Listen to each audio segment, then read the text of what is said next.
Ini kerambit kita. Kerambit, saya bukan promote kerambit. Saya jual cheese. Saya buat cheese. Saya nak potong cheese, saya pakai kerambit. Tengok kedalaman pisau ni. Kecantikan dia bila kita potong, dia halus, cantik. So cheese ni pun boleh rata, cantik. Kita nak tarah atas ni pun sedap. Saya suka pakai kerambit sebab dia senang tarah. Bismillahirrahmanirrahim. Nampak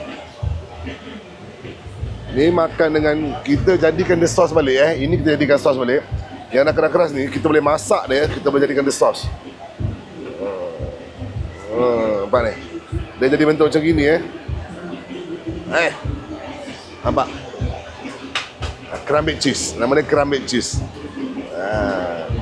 Kerambit cheese makan dia Bismillahirrahmanirrahim. Nampak ni, dia cantik.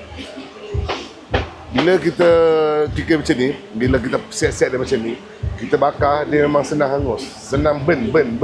Kata orang putih dia burn. Kata orang Melayu hangus. Dia burn. Dia burn. Sebab dia dah nipis kan. Sebab dia dah memang hujung cheese.